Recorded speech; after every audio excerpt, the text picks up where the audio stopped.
The Middle East is changing faster than the headlines can catch up. And this is where we'll break it all down for you. Welcome to Middle East Breakdown, the podcast by Middle East 24, where we go beyond the news cycle and dig into what's actually happening across the region. I'm Hayvi Bouzo, co-founder and co-editor of Middle East 24.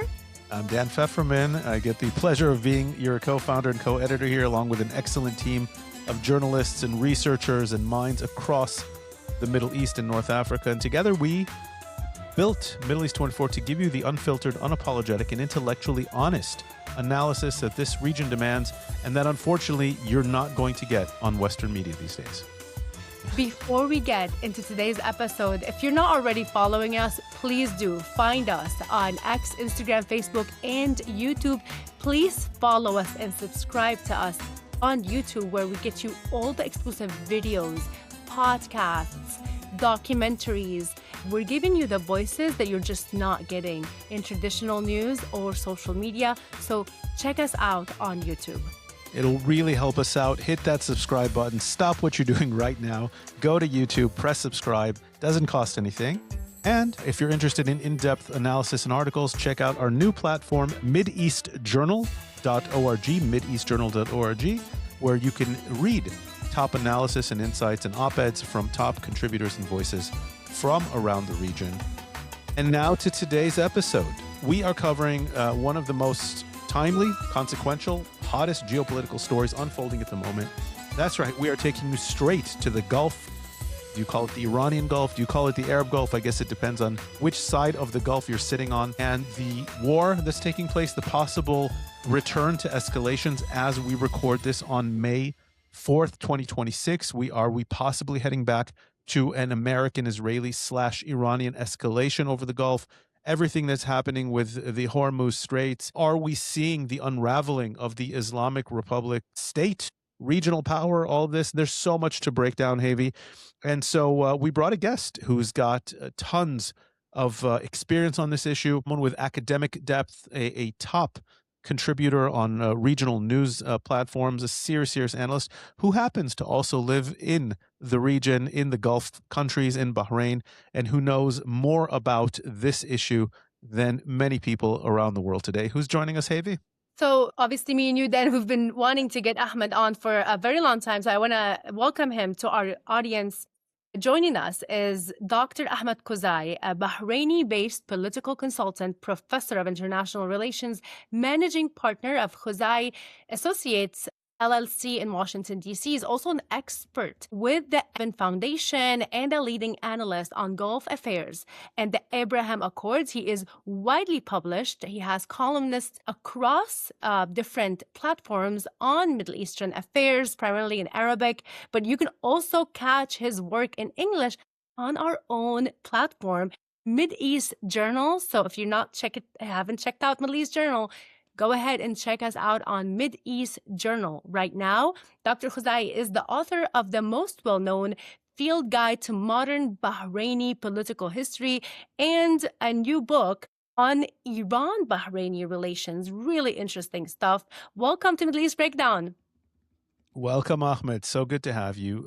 So today we're talking about the Gulf, specifically the Islamic Republic of Iran is doing to the Gulf, what it lost, where things are headed. Famously, right after the United States and Israel launched this round of strikes on Iran, on its missile program, on the nuclear program, Iran did something that not many of us were expecting. Maybe you did, that it launched massive strikes, missile strikes, rocket strikes, drone strikes on the Gulf countries, on the GCC countries. And now we have all the tension and the drama around the Straits of Hormuz. Iran shut down the Straits of Hormuz. The U.S. put in a bigger blockade on Iran's blockade on the Straits of Hormuz. So there's so much to unpack here between what's going on with Hormuz, what's the strategy on Iran, what are the Gulf states thinking and doing, what's happening with OPEC, what we can expect in the region going forward. And so thank you for joining us, Ahmed Khuzai, a good friend of both Hayvi and mine. And it's finally good to have you on the show. So Dr. Ahmed Khuzai, good friend, excellent analyst on Gulf affairs, on Iran, on the Middle East. Thank you so much for joining us here on Middle East 24's Breakdown. It's been fascinating. It's been enlightening. And we really hope to have you again. There's so much more we can unpack with you. And of course, make sure to check out Ahmed's excellent articles on our platform, mideastjournal.org. It's wonderful to have you with us, Ahmed Khuzai. It's always a pleasure seeing you guys. Ahmed, how's it going? We missed you. Well, we had a war. We had a war. We Yes, had a war. yes. It's still ongoing, right? Still ongoing, actually. An hour ago, UAE was hit, and then a little after that, Oman was hit. So we're not sure what's going to happen next tonight. And for our listeners and for our viewers around the world, Ahmed Khuzai, one of the top experts on Gulf politics, on Iran from a Gulf perspective, we can say, is based in Bahrain, which is right there, right across the Gulf, the Arab Gulf, the Persian Gulf, depending on which side you're on, from Iran. And so you're seeing it, you're feeling it, and maybe you have a different perspective on things than I'm here in Israel. Hayvi's in the United States. We have listeners, of course, around the world. And so we're really glad we could get you on the show to hear your thoughts, your research, your perspective on things. Let's take a step back, though, real quick. I mean, first of all, you come from a Shia background yourself. You live in a country that's Bahrain. For people who don't know, that's about half and half Shia, half Sunni. How are you viewing the January uprising, the people's kind of uprising in Iran, situated where you are, maybe seeing a different news feed than you are, maybe knowing people in Iran? How were you viewing it as it was unfolding? It seems like a lifetime ago, but it was really just a few months ago, and it was kind of the precursor to everything we're experiencing now. Well, to start with, these demonstrations are not the first of its kind. They've been happening every now and then, and we've seen in 2011 they were big, and in 2009 they were even bigger, but they were always put down. What started basically in late December until now are bigger kind of demonstrations, but I can tell you, and I'm not trying to be a pessimist, they are going nowhere for many reasons. In order for us to understand what's going on inside of Iran, we have to understand the Iranian mosaic functionality. We're talking here about a majority of Persians, of course. Here we're talking about something in the range of 60 to 65%. Then we're talking about Arabs, Lors, Baluchis. We're talking about Kurds and other smaller denominations. The problem with the Iranian opposition is that it's not unified. And when I say not unified, even the Persian fragment, we're talking here about internationally or in diaspora, we're talking about two main fragments. One is the son of the Shah, Prince Reza Pahlavi, and then we're talking about Laila Rajawi. These are the main two fragments outside. On the inside, they don't have much support, as they have not been in Iran for a long time, and they're talking from a different notion, from a different background, and what they're trying to achieve is something completely different from what the insides or the insiders want. Then on the inside, we're talking about, of course, the different fragments of the Iran or the Persian background opposition. We're talking about the religious and the non-religious. Let's go back to the diaspora. Then on the diaspora side, we have the Kurds, we have the Arabs, we have the Baluchis, and none of them work with each other. Not whatsoever in any way. They don't talk, they don't communicate, and they don't have plans together. On the inside, it's the same thing. So can you imagine that each of these demonstrations is a standalone kind of demonstration? That's why you see that, for example, the Baluchi opposition, Baluchistan is a county today, is considered. Part of it is in Iran, part of it is in Pakistan, part of it is in Afghanistan. The strongest of these fragments of opposition is the one based inside of Iran. Outside of Iran, they're based in the United Kingdom, and they are the only group that is armed within Iran. You said that those are the Baluch? The Baluchis, yes. What about the Kurds? Because also Trump just said yesterday that the United States gave arms to the Kurds, and he's saying, I don't know what they did with it, because that's also another powerful opposition. That's true, but the Kurds, it's a different fragmentation, because Kurdistan, for example, the strongest is the one in Iraq, which is pro-America as well, and they are heavily involved with the Americans. Yet the one in Turkey is a bit more weak, and the weakest of them is the one in Iran, and there's no form of proper communication. So if the Iraqi ones are the ones that are armed, does not mean that the ones inside Iran are. And I don't see the Kurds being able to invade Iran to help their comrades. Yeah, and that's a good point. We had a whole podcast about this with two Kurds who are experts on the Kurds, but they Yes. themselves are Kurds as well. And, the kind of bottom line that we got from them is that the Kurds, first of all, they don't have the power to invade Tehran, right? We're talking Yes.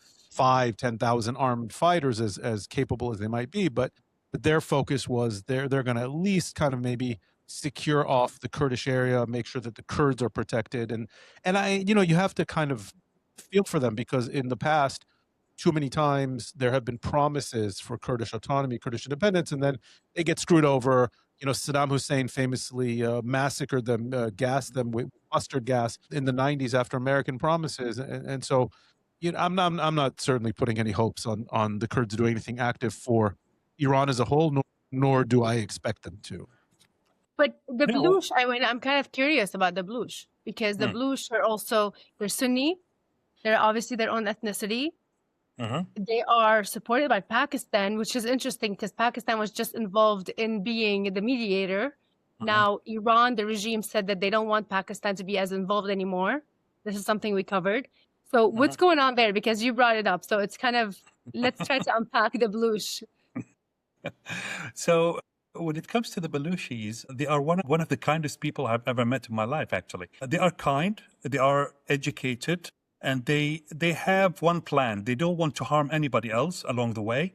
So if they manage to separate from the south of Iran, it will create a problem for both Pakistan and for Afghanistan. And to add basically more complication to the mix, can we imagine if India want to give Pakistan a harder time? They will talk to the Kashmiris about having autonomy, and that will create bigger problem for Pakistan from the north and the south. With no sovereignty, it will create a big problem for Pakistan. That's only if India want to create a problem for them. Let's focus on Iran and the Baluchis. They are armed, and they started an uprising 3 to 4 weeks ago, but it's still not going anywhere because this is just the beginning. When it comes to the Arabs, and here when we say the Arabs, we're talking about the classically Ahvaz or Arabistan, which was a sovereign state until 100 years ago when it was annexed by the Iranians, and their leader, Sheikh Khazal al-Kabi, was basically hanged in Tehran exactly 100 years ago. It's a good number for them to have an uprising. They are not organized. They are heavily, basically in poverty with no infrastructure, no proper education, not even water and electricity supply. Yet, Even though the oil is there. Even though that most of the oil sits in their territories. 80% of the Iranian oil comes from Arabistan. So putting that into prospect, one of the options that the strategists were talking about was dismantling Iran. Can you imagine if each of these ethnicities get their own land? It's far-fetched, I know. But if we can imagine that, Iran will be pushed to beyond the Zagros Mountains, away from the Arab states and the rest of the Middle East. Will this save the rest of us from them? It could be a possibility. The Iranians themselves, over the past 15 years, started spreading an idea that if this happens, the whole world, and especially the Middle East, will be in danger because of the armed groups that they funded before. It will be a problem for Lebanon as it is today. It will be a problem for Yemen, and it will be a problem for Iraq. The rest of the world? No, sorry. I mean, with no proper funding, they all will dilute within a week or two. And even Hezbollah, without proper Iranian support, they could be finished. Wow. That's an interesting scenario to play out, but let's take it from here into kind of what's happening now. So if you don't mind, we'll skip kind of the U.S.-Israeli strikes on Iran. We've also broken those down with a number of guests, but let's get into where we are now with the Straits of Hormuz. And you live not far from the Straits of Hormuz, we can say. By the way, have you ever sailed through the Straits? Have you ever been on a ship that's gone through? No. I'm not a sea person. Coming from an island, that's weird, but yeah, I'm not a sea person. You and I will have to do that when things calm down, just to say. Yes, we should. Just to say we've gone through the Straits of Hormuz. Can you break it down for a global audience? Obviously, what are the Straits, but why is it so critical? And kind of take us into the dynamic here. Iran, I remember as kind of someone who's researched Iran and military strategy for years, and reading all the different think tank papers over the years as well. I'm talking 20 years ago. everyone always talked about the Straits of Hormuz. Iran will shut down the Straits of Hormuz if it's attacked. I mean, I remember reading that since we were all a little bit younger, and so you can't see it maybe on the screen, but I have some gray hairs. So even when I had fewer gray hairs, Look who you're talking to, man. that's why I slowed down a bit there. But no, it looks distinguished on you. It's good. What is the Iranian strategy here? Didn't the U.S. and the Gulf states know what was going to happen? Can you walk us through the Straits of Hormuz dynamic here? Of course. So when we say a strait, what are we talking about? Let's take a step back here. The Strait of Hormuz is an important water passage that connects many nations with each other. And here we're talking about the world economy, especially with the oil. There are two types of water passages. There is the man-made ones, like the Egyptian one. Yeah, the Suez Canal. It's a man-made one. Hence, Egypt have the right to charge tolls over anybody who utilizes, and passes through the canal. While a natural one like the Strait of Hormuz or Bab el-Mandab, which we were talking about earlier, both are natural passages.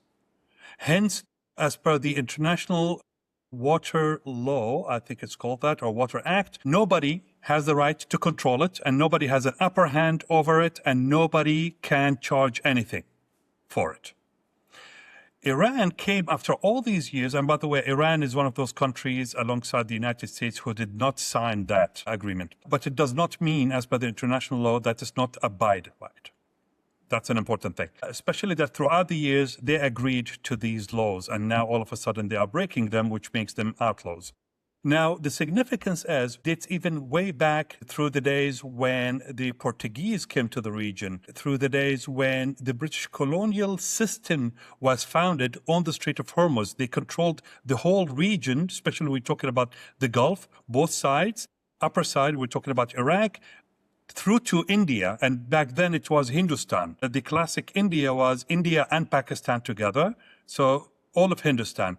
That strait was the vein of the British Empire that enabled them to control and to get goods in and out. Now, when the war erupted this time, Iran saw an opportunity to take the world as a hostage through the Strait of Hormuz. They did that as a last refuge when they felt that they have nothing else to do. It was their last card. Beside that, they can't do anything. Hence, what they did was shut it down and basically close the passage. Nobody gets in, nobody gets out. That's how, and that's why basically the whole term came out as taking the world as a hostage, because all our economy, we started having restaurants in India shutting down because of gas supply. We're talking about China itself shutting down some factories, even though they don't acknowledge it, and the rest of the world as a ripple. So the vein of the world's economy is at hostage. And where is it going from there? And when I say we, I'm talking about all of us here, so that what's happening was Iran was being weakened a little bit, yet what's next? What's at play today? Is Iran going to fight back? Yes, they can, but for how long? Because they were exhausted during this war, not fully shut down, but they are close to. Do they have a power to continue? Yes, they can, especially that with the latest supplies from China and from Russia that nobody was talking about, they were refreshed by, my estimation is be nothing more than 15 to 20%, but still it's something to add on, especially that their facilities were still somehow semi-active, reproducing drones and missiles. How big? Nobody knows. That on one hand. On the other hand, how long will we keep indulging? And when I say we, I'm talking about the rest of the world, including the United States. How long are we going to keep indulging them, buying more time, saying that we need more time for the negotiations, while we all know this is their game? Since the GCPOA started until today, they give nothing. They only take and they only buy time. What happened earlier today with them assaulting UAE and Oman, there are speculations that it could escalate again unless the United States hits first. We're not sure how is it going to be outplayed, but the situation as is today is as fragile as it gets, and I think it could be hours before the re-eruption of the war. I mean, look, it's such a big and complex development, right? What's happening right now with the regime. Still horrific stories are coming out from inside of Iran about what the violations and atrocities committed against the people there. Really, really horrifying things that we're covering on Middle East 24. And I want to encourage people to follow our coverage because it's really important for the world to know the severity of this monstrosity of this regime, giving the violations against the people inside of Iran that are continuing to happen today. Now, in terms of the negotiations, we know, like you said, Ahmed, is that the regime wants to buy time. This is what's always been the case. They want to regroup. They want to continue on with their ballistic missile program, the nuclear program. Now, they're saying that they're expecting to include the nuclear in the talks with the United States. But of course, the Strait of Hormuz was one of their kind of biggest tools to threaten and to hold the world economy hostage and, kind of use it against the United States in terms of pushing for more negotiations, because that's what they love doing, is to so-called, quote unquote, negotiate, right?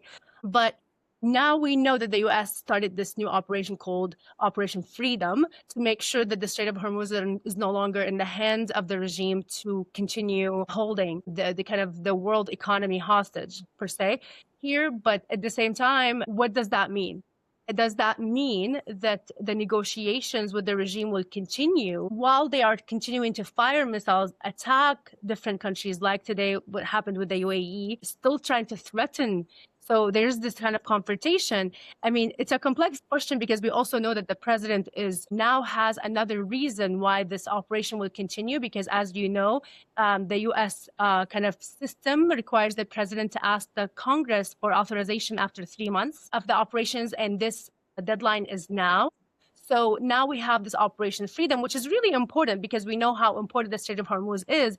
But do you think this is going to be kind of another operation that might lead to an escalation and an out war again because of the fact that the regime is continuing to attack different allied countries like the UAE, and possibly even according to their own news outlets, they're saying that they're actually threatening like different ship routes still. So they're claiming to be still hostile, even though they are so-called negotiating with the United States. So let's try to unpack that.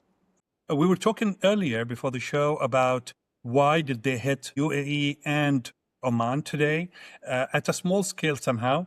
I think it happened because of the same strategy they did when they started assaulting the Gulf at the start of the war, because they wanted the Gulf to push the Americans to stop.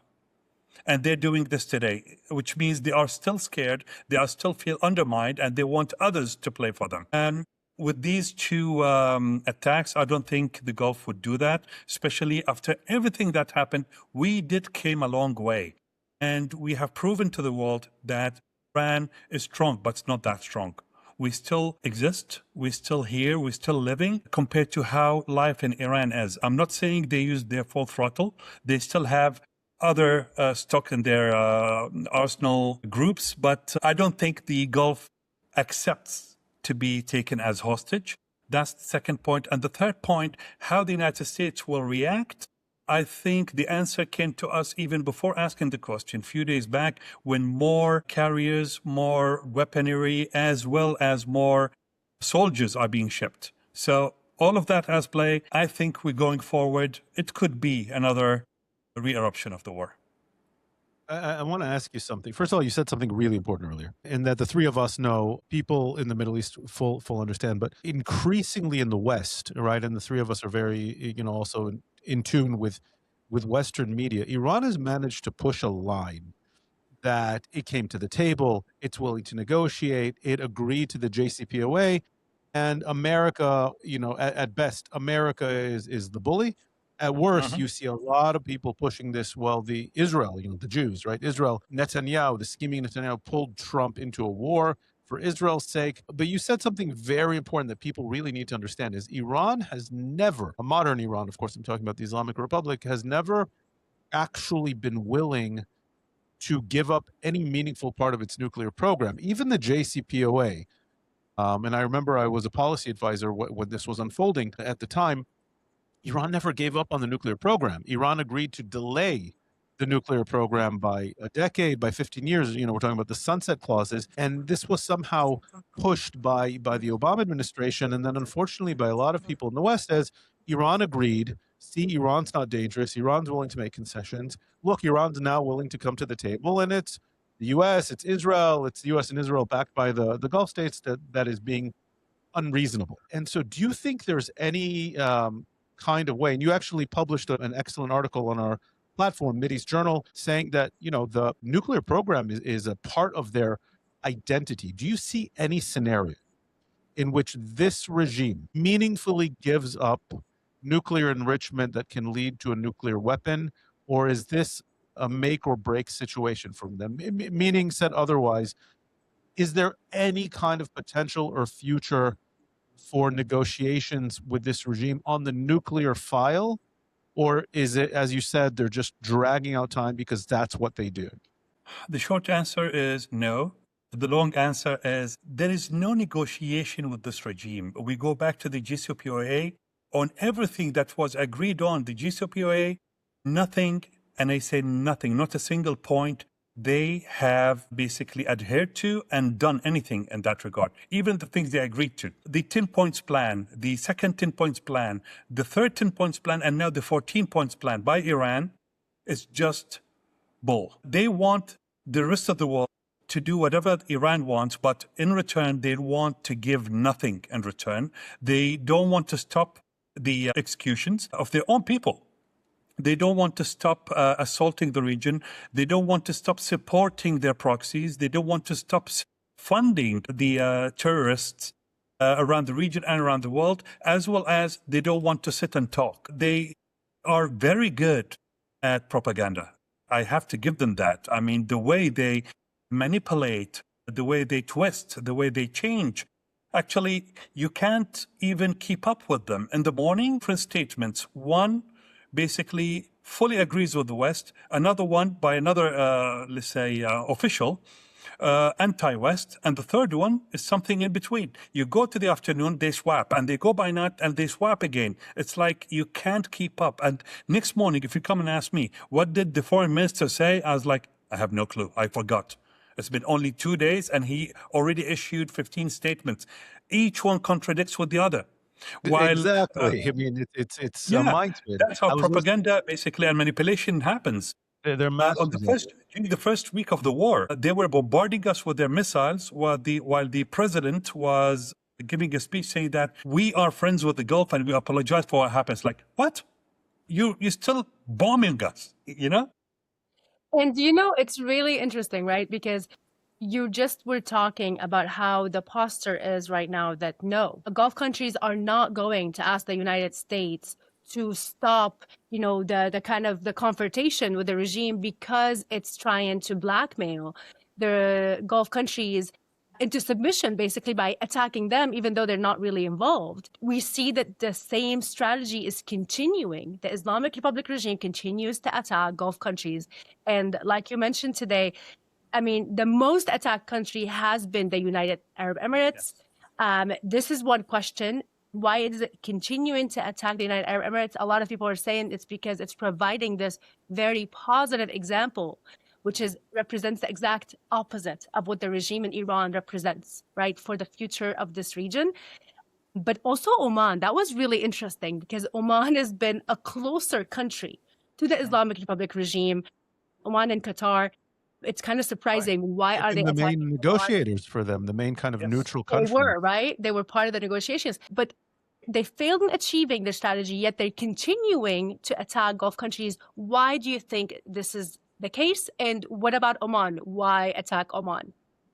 See, what you mentioned about the UAE is true, especially that, the United Arab Emirates and then Oman as well comes on a second degree. They were the only breathing space for the Iranians. They had a passage when it comes to money exchange, when it comes to trading, when it comes to influx of money, only through those two countries. Nobody else in the world does that to them. Yet they still bomb them. That tells a lot about the Iranian regime, that nobody can be their friends. Actually, today, one of their officials, he's the previous Iranian ambassador in Moscow, he was saying that we should hold Russia accountable for them not supporting us. They're that kind of arrogant, When it comes to the Gulf states, we have to understand that the way we see it is Can you imagine all these rockets, all these drones by the Iranians? What were they manufacturing them for? Forget about the war now. If there was no war, they were planning on using them on somebody. Who's that somebody? And we think it's us. That's number one. Number two, after the war is gone, everybody's going back home. And here I'm talking about the Americans will go back to their bases, will go back to Cuba, Canada, Greenland, whatever they were planning on. The Gulf will have to live with this regime if everybody else is gone. In my own point of view, we can never live with this regime after this. That's why. Is this a new statement, Ahmed? I mean, I know you've always been outspoken individually, but that's a big statement, right? That's a big statement. And you were not seeing that posturing from the Gulf states.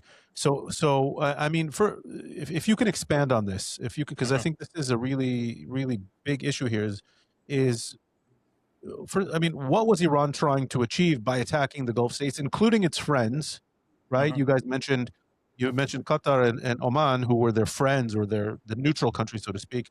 UAE, but UAE, Bahrain, Kuwait have been hit really hard. But what were they trying to achieve? And then take us into where does this leave us now? What is going to happen if and how this kind of winds down? Because it doesn't look like it's going to wind down with the regime falling. So what are the Gulf countries going to do? And I think the big question that a lot of people have been asking is, well, why haven't the Gulf countries done anything militarily yet? These are a lot of questions, and just like you mentioned, this is my own opinion. The Gulf states handle and still handle this in an extremely diplomatic way because they understand the implications. The Gulf states over the past 100 years were built from sand. We were extremely poor before oil. And we understand the value of what we've done to our people, to our communities, and to the rest of the world. We don't want to lose that. We don't want to see it crumbling down just because Iran felt like it, right? So we're trying to save it as much as we could.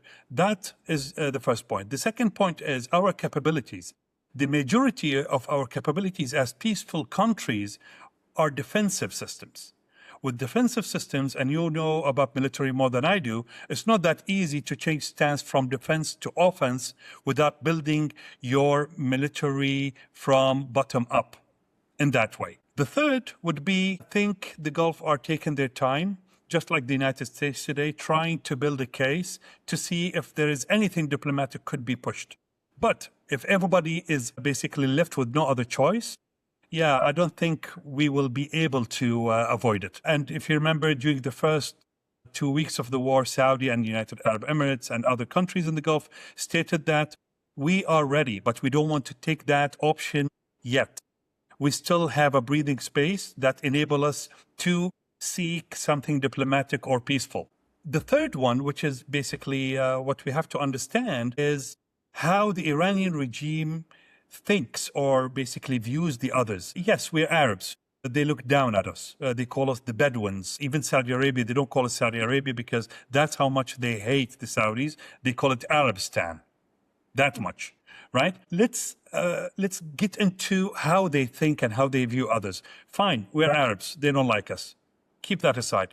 What about the Azeris, the Afghanis? They're still Persian and they still look down at them. So they come in levels. And they feel that somebody is always better than the other, and they are the masters of this region, and that's how it should be, and everybody should adhere to their needs and wants. Nobody is willing to do that today. I'm not talking about just the Arabs. I'm talking about even Azerbaijan, Turkey, Israel. We're talking about Jordan. We're talking about Egypt. Nobody is willing to give them that today, especially because it seems like it's end game today.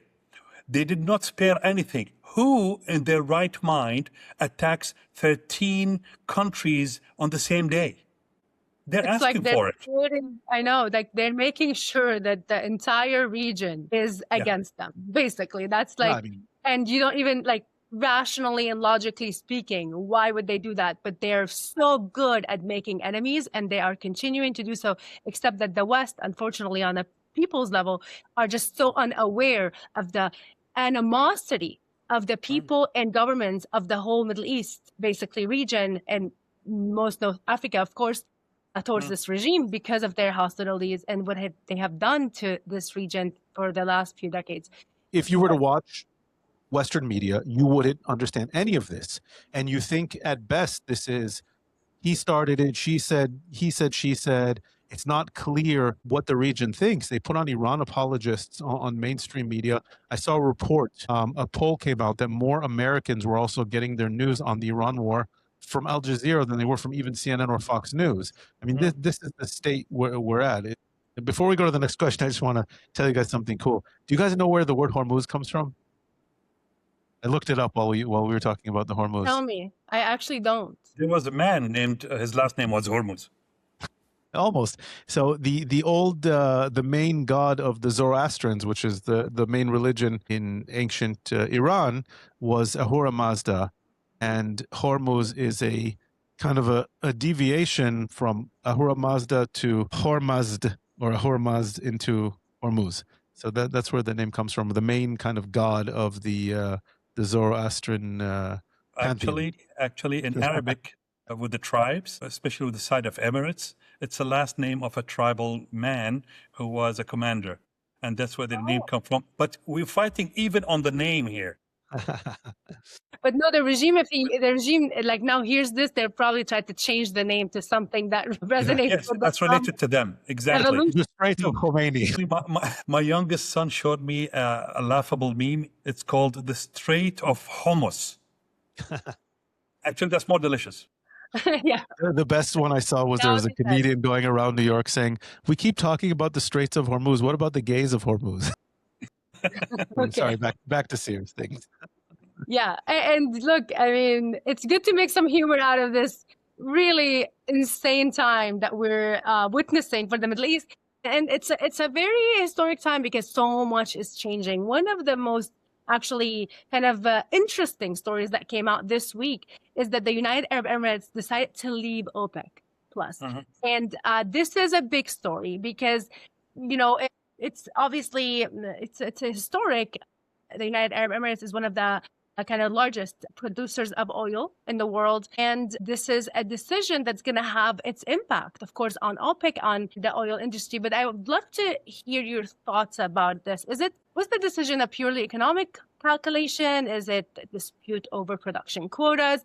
Or is there a geopolitical dimension to this? What is the message, in your opinion, that also Abu Dhabi is sending by leaving OPEC? And do you think that this is going to have any kind of, you know, other countries maybe join this direction? Let's try to unpack this historic decision that just happened a couple of days And before you do, I'll just add a part B to Hayvi's question here, because I've heard rumors that the UAE and maybe other Gulf countries might be leaving the Arab League as well. Does it connect? Does it not connect? I would love to hear your thoughts. I was going to lead with your point, Dan, actually. The decision of the United Arab Emirates happened on the same day that the leaders of the Gulf states were meeting in Jeddah last week. So them leaving OPEC and OPEC Plus happened by noon or afternoon, and then by night they were meeting. So many people... Every time you say OPEC Plus, I'm thinking of like, you know, Hulu Plus, Disney Plus, like all the streaming packages. It's just what's coming to mind when you guys Actually, that's how it felt for the United Arab Emirates, and that's why they left. Let's put it that way. Since the eruption of the war in end of Feb, we've seen the dynamics changing around the world, and especially for us here from the Gulf states, the Arab states and the Muslim states that basically were living off our charity. I'm sorry, I'm putting it as blunt as it gets.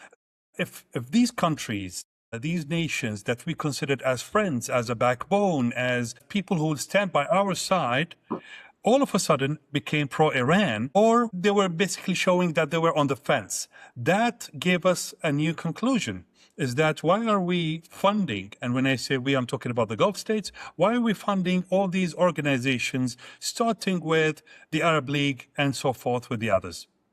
I mean, is there a need for it anymore if we didn't see any proper support? Maybe later on, when the Gulf states were not receptive of their apologetic kind of statements, they tried to be on our side. But after what? After the ceasefire.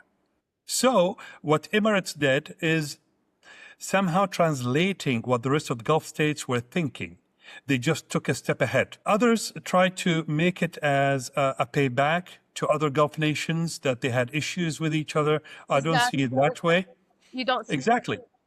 Yeah, exactly. I don't see it that way. I see it a progressive way forward for the Gulf states, not even going to say to branch out, to see what's best for them and start to act on it. An example, after all the damage that was done by the Iranians on the Gulf states, now the Gulf states need to rebuild. Are they going to take loans from the International Bank or going to increase their production to fund that without having any financial issues? Voila, there you have it. That's one easy answer. That does it for us. Instead of going and basically start, I don't even like the word of begging for money. We have money underneath our feet. Let's utilize that. Let's do it in a way that works for us. Because if they go tomorrow to OPEC, for example, where Iran is still a member, how are they going to act? Not in their favor. Let's put it that way. They are as stubborn as it gets. Even if it goes against their own good, they will go against it.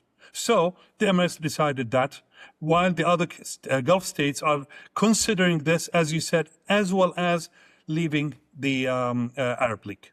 Are we expecting to see more countries to follow the UAE footsteps in OPEC? What I know about is during that leadership meeting last week, lots of decisions were made, although nothing is clear about the timing and nothing is clear about when will we see it happening, because next morning, not even morning, same night actually, Bahrain our king, our beloved king, gave a speech late night about him not tolerating terrorism and any form of sympathizing with Iran. That's huge. Our king is a peaceful king. He never spoke. He never was basically, I'm not going to say wild up, but he was, because his nation, his people needed to hear that. And ever since, we as Bahrainis been very happy to hear that and the actions that followed. So I think this was part of the leadership meeting. And so we started seeing things happening, but during the coming days, weeks, we'll see things changing in the Gulf. That's really interesting. And Morocco, by the way, came out with a very strong statement in support of Bahrain. Jordan and Morocco has always been one of the strongest allies outside of the Gulf. So that's really interesting, and then that's something to follow and to continue to unpack, because it seems like big structural moves are starting to happen, maybe behind the scenes. It's also interesting for those people who don't know in the audience that Bahrain, as we said at the beginning, is about half Shia. And I know there's always been kind of a history of tensions of the Shia, some of the Shia in Iran, in Bahrain being pro-Iran. And so is that statement geared towards Iran? Is it a domestic statement? Is it a regional GCC statement? How do you view that? As you mentioned earlier, I come from a Shiite background myself, and I've seen lots of that happening. Now, one of the biggest misconceptions that the Iranian propagandists been promoting was that Bahrain has a majority of Shia, which is not true. It's not even 50%. It's a little bit below that, because yes, the majority of Bahrainis are Muslims, between Shiites and Sunnis, but we do have minorities as indigenous residents. We have the Jewish population, we have a Christian minority, Hindu, and others as well. So even 50-50 is not fair as it gets. Well, now, when it comes to that, yes, we have some of the Shia population who are pro-Iran, and that did not happen overnight. It happened through the spread of the Ayatollah creed that's embedded within some of the Shia school of thoughts. And that did not happen overnight. Of course, it started with the 50s until 79, and from 79 onwards, they infiltrated the Shia shrines, the religious schools, and step by step started hijacking people from their own homes, and especially now it's all on TV, all on the internet. So now even at home, they start to hear these things. And through that, big part of the Iranian propaganda happens. Now, along with that, it started happening with a failed coup in 1981 in Bahrain. And then from there in the 90s, we have the stability. And then 2011 with the so-called Arab Spring, and so forth until today. So they have always been in action. They have always been engaged to be pro-Iran one way or another. That's one of the problems that the king addressed a few days back, and basically taking a heavy stance. Tomorrow there'll be a voting of basically firing 3 members of the parliament because within the parliament they were having a pro-Iran kind of notion, and for that they'll be sacked. Yeah, I think by the way, we're going to have to bring you back on to do a deep dive into the whole kind of where Shia went with the rise of Khomeini. I think there's a lot we can unpack there. I want to just ask kind of a last question on the Gulf side of things before we go back to Iran, because obviously you're an expert on the Gulf states. You are from the Gulf states, but you're certainly a top researcher on Iran here. It came out this week in the news, something that I think was super exciting. We covered it here on ME24, but that Israel had deployed Iron Dome systems manned by Israeli soldiers in the UAE to protect them, to help protect the UAE. And you know, we've heard rumors and hints that since the beginning of the Abraham Accords, Israel and Bahrain have been working very closely on strategic and security matters. I think there was a story that came out that there is a permanent, you know, kind of Israeli liaison presence to the Fifth Fleet in Bahrain. Is this telling you something about maybe Iran's plan backfiring? Are we going to see an expansion of the Abraham Accords from a hardcore strategic countering Iran perspective here? And if so, what can we expect next as far as the Abraham Accords and the GCC states? Are we talking about deepening with the existing states, possibly new states who realize the strategic threat of Iran and that Israel can be a key military ally here? Or how do you kind of view this news piece and the broader development around it? Now, for the first time in history, modern history at least, Israel is not the public enemy number 1 in the Middle East. It's Iran today.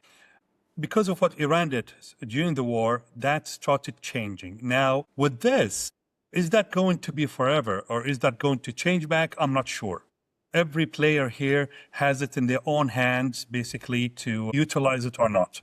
When it comes to the Abraham Accords, I have always been optimistic about it. Despite October 7th, despite the current war, despite every news cycle, every statement by an official from both sides, I still have hope for it. Why? We've seen the war happening. Who's a friend, who's a foe? It says it all, right? Now, if we're talking about the expansion of the Abraham Accords, it won't happen during the war. It will happen after the war, when things calm down and everybody gets out their books and see who was on my side and who was not. That will determine how things will be at play. Now, I can confirmly assure you that, of course, Iran won't have the same relations or won't retain the same relations it did with the Gulf states, at least. I won't talk about the rest of the Arabs. With the Gulf, at least, they became the public enemy number 1. In our entire history, none besides Saddam Hussein, who's fired a couple of missiles and take over Kuwait, we have not seen anybody do what they did, like Iran did today. People keep stating that Israel is the biggest threat to the Middle East, but voila, we have it at play. I'm not saying words. Iran is doing what they're doing best. So I think after the war, the Arab states, the Muslim states will sit down, and here when I say Muslim, I'm calculating Turkey, I'm talking about Azerbaijan, I'm talking about the surrounding countries. We'll have a serious talk about who's friend and who's foe, and from there, new alliances will be forming. Different kind of alliances. And forward-thinking kind of alliances. Sorry, Hayvi. Yeah, no, that's absolutely right. And what you're saying is that it's not only about who's the number 1 enemy, but also the alliances, which is what you just referred to, is that Israel is basically the main ally in confronting the Islamic Republic regime, and that's been proven. Now, even in terms of the strategy towards the regime, and now we want to try to go back into what's going on in Iran, because for the people in Iran, for the people in the Middle East, I think there's a kind of a consensus, and for Israel, and then you can comment on that as well, that this regime needs to go. I mean, there's just no solution with this regime. It's just there's no negotiations, there's zero trust, there's zero credibility. We know that the interest is always going to be the maintaining of the nuclear program, of the ballistic missile program, because those are the tools that they've been blackmailing the entire region, terrorizing the region, and of course, trying to blackmail the West with. Now, there's a kind of a difference that is happening in terms of the Trump administration, because the Trump administration has been and is consistently not really interested in being involved in wars. It really wants to have deals, agreements, peace. Now, the issue here is that this regime, you cannot really reach any agreement with because they just don't do it. They're not built for that. You can't change their DNA, right? And I think with that, there's this kind of closeness that we're seeing. And Dan just kind of talked about the Iron Dome. It's just another example of that closeness and that trust that's being built and actually expanded between Israel and Gulf countries, specifically the UAE. Of course, Bahrain is another example, but that this is just the consensus that's growing in the region. Now, with that, we have the reality that we have the negotiations that are happening right now. The abuses are continuing inside of Iran, but war is still on the horizon. How do you see, and what do you think the right approach would be to kind of really deal with the regime, like all the way? And now, since our audience from all over the world can hear you as a Gulf expert, how would you share with the world, what do you think is needed right now to deal with this regime? What is the solution, in your opinion? Complete annihilation of the regime. There's no other way, because to add on what you were saying, while the United States are engaged with negotiations with the Iranians are pushing their proxies to do more and more. It's not just the missiles. Look at what's happening in Lebanon today. Because while they were trapped in Iran, they asked Hezbollah to fire missiles and attack Israel, for Israel to attack back. So they want to they don't mind killing everybody around them for them to survive. Let's put it that way. So what do you do with such a mentality? You annihilate it. You can't keep it, because here we're not talking about everybody and the Iranians are happy. No. The Iranians are the biggest and the first victims of this regime. So how can you win with them if they are basically even sacrificing their own people just for them to survive? A minority in the Iranian beautiful mosaic. They have to be annihilated one way or another. There's no negotiation with this regime. There's no way to reach any solution with this regime. They keep on buying time, and while doing that, more people are dying. What's the point?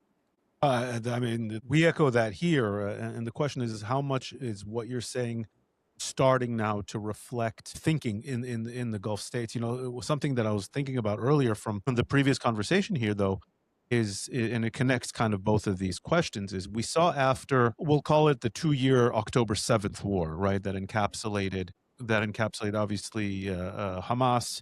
Assad fell, Hezbollah was weakened, apparently not as much as we thought, and they came back, the Houthis, but then you had the 2-week war with Iran that we thought, again, weakened the Iranian military and the nuclear program more than we thought.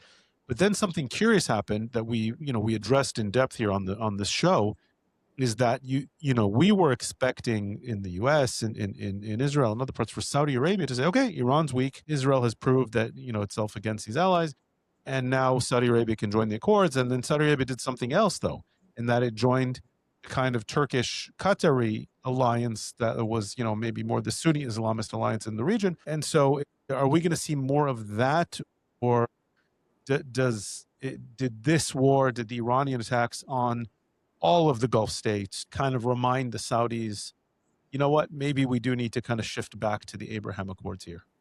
Well, if you remember, we had these conversations a long time back. Saudi will never sign the accords without a final solution to the Palestinian issue. They still hanging on to that. I don't think, and I don't see it changing anytime soon. They have big disagreement with the current government in Israel. So even with that, that's making it even more troublesome. Now, after the war, as I said, yes, there could be some revision to the whole issue. But again, that's on top of their demands. That's on top of the table for them.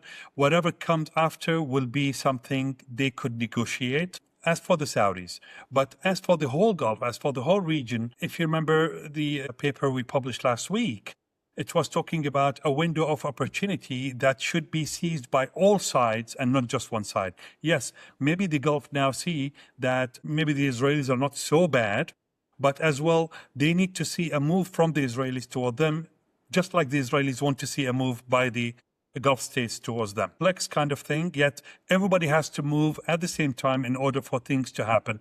Just like the negotiations today, it's unrealistic to accept or to understand or to see even that the Iranians will come and agree to 14 points by the Americans, or for the Americans to see an agreement of all the points that they demanded from the Iranians. Why don't we take it one step at a time? Trust me, this would be much easier. Let's agree on one point, then move to the next. If we disagree, let's find another point that we agree on. Trust me, that will be much better approach than just put a big group of demands on the table. It's either you agree to all of them or none. Trust me, nothing will happen. I want to ask you about Hezbollah, since you mentioned, because now we're seeing, and you're talking about negotiations, direct negotiations between Israel and Lebanon, and a growing consensus within Lebanon today. There's a block of Sunni members of parliament who basically backed the president, the Christian president of Lebanon, in the negotiations, which are, of course, isolating Hezbollah further and further. You know, there's this kind of unity that's growing in Lebanon against Hezbollah, basically, and for negotiations, direct negotiations with Israel. So this is historic. How do you read this in the kind of the broader sense, in terms of Hezbollah being one of the strongest proxies of the Islamic Republic regime? It is the strongest, actually. It's the crown jewel of the Iranian regime and the IRGC. More than the ones in Iraq, because that's another conversation. The ones in Iraq are still Yes, more than the ones in Iraq. These are a semi-state militia compared to the ones in Iraq are very primitive. I mean, they're just beginning to become what they are. Hezbollah is more advanced. It's much sophisticated. It's a country. It's a state within a state. It's the dream for them. So. And we've got an excellent piece. I mean, we're recording this on May 4th. It'll come out a few days later. Excellent piece by top Lebanese journalist Tony Boulos, exactly on this issue, the state within the state dynamic and why it's so hard to dismantle Hezbollah. So again, reminding our audience here to check out Mideast Journal and to check out all of the excellent analysis pieces. And you, Ahmed, have a great piece coming out later this week as well on Mideast Journal about the GCC states and Israel and the Iran dynamic. So just teasing that for our audience.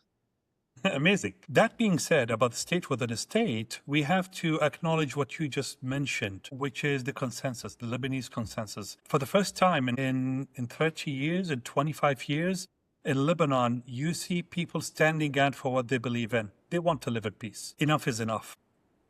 The direct negotiations, as you mentioned, is what caught my ears, because I've been hearing it a lot lately, especially from Hezbollah, saying that this should not happen. What do you mean should not happen?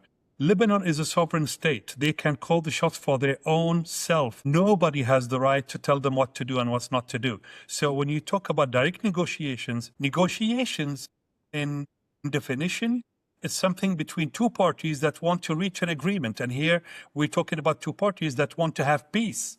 So in that equation, who's the problem maker and who's the troublemaker? It's Hezbollah. It's Iran. So by eliminating Hezbollah from that equation, I think this is possible. It's reachable, even if it comes on steps. Just like we mentioned earlier, let's agree on one point today, go home, come back tomorrow, agree on another one, go home, and come back in a year, agree on another point. That's how it works. Progressive. That's how you build something. You can't expect to have full peace within 24 hours. This will never happen. And this is the fascinating dynamic between Israel and Lebanon here, that the Hezbollah / Iranian / far left PR machine has been working overtime to dismantle, right? You have here the most unnecessary conflict in the Middle East. Israel has zero territorial claims against Lebanon. Lebanon has zero territorial claims against Israel. The majority of Lebanese now, and this is an important point, the majority of Lebanese now, and what Hayvi said here, the Sunnis, even the Sunni bloc came together now, the Christians, obviously, and we've actually published a number of articles and polling that even a growing minority of Shia are in favor of, I don't want to say peace, but non-war with Israel. Yes, exactly. Israel has zero desire to be in Lebanon, and you have basically Iran with its proxy in Lebanon working to upset that, to stoke war, and then to try to trick I think the Lebanese people are waking up. It's funny that again the armies of bots, who knows who's real and who's not online, are trying to push this as once again territorially expansionist Israel is trying to take over parts of Lebanon, but you have here two countries that really have no problems with each other, and it's just Hezbollah is trying to constantly stoke this fire and keep this conflict going for Iran's goals. When the Lebanese are finally starting to speak up and say, we want peace with Israel. Israel has always wanted peace with Lebanon. And so do you see any kind of scenario that the Lebanese state, with help, without help, I don't want to downplay the rhetoric here because it's big, but can they actually do anything against Hezbollah physically inside Lebanon to get it to disarm? Yes, they can. It's not that easy, not because they can't, like militarily. No, they are calculating the pushback. They are calculating the possibility of another civil war. And that word, especially for Lebanese, carries a lot of tears to them, lots of bad memories. They don't want it to happen again. They don't want to see their own blood basically being shed on the streets, right? I think they're being cautious. It's not that they can't do it. They're being cautious, as well as the power of the Ayatollahs, the power of Hezbollah within Lebanon is still strong. And they still distribute money here and there. So there's a possibility of another civil war, at least a instability that the leadership of Lebanon don't want to see happening. They want to do it with minimum losses. But yes, they can see it happening, especially after the direct talks between them and Israel. Well, with this, we both agree, I think, me and Dan, that this conversation can go on for another 2 hours just to unpack literally. Like, we can still talk about Yemen. We can still talk about Iraq, about the Iranian-backed militias, what's happening there. So much to unpack. But I think this shall be continued. And we'll basically invite you again. And we'd love to have this conversation with our audience in future podcasts of Middle East Breakdown. Thank you so much, Ahmed, for joining us today. It was amazing to see you, and looking forward to seeing you again in DC soon. Of course. And by the way, I mean, what others see this as a podcast, to us, this is just an afternoon tea. Old friends who haven't seen each other in a bit catching up. Exactly. Yeah, talking about the norm, the usual. Always excellent to have you, to speak with you on these issues. This is the first time we've actually gotten to do a podcast on these issues. We've had these conversations hundreds of times in person, dozens of times on stages across the world, speaking together. The two of us, the three of us, the two of us sometimes. So it's excellent to try to bring up these insights. Again, one of the reasons why we launched Middle East 24 is because whether it's the Qatari, it's the Muslim Brotherhood, it's the Hezbollah, the Hamas, the Iranian propaganda machines are working overtime to try to convince the world that up is down and down is up and the sky is green. And finally, we have voices, sane, learned voices from the region who are trying to bring a sensible, intelligent conversation to the region. So we appreciate you having on and sharing from your wisdom and from your perspective, Ahmed. And we invite you back to the show. I think there's a lot more we can unpack with you. And check out Ahmed's excellent analysis on Gulf affairs, on Iran affairs, and on general issues on Mideast Journal, which is our article platform. And we will see you all here next time on Middle East Breakdown.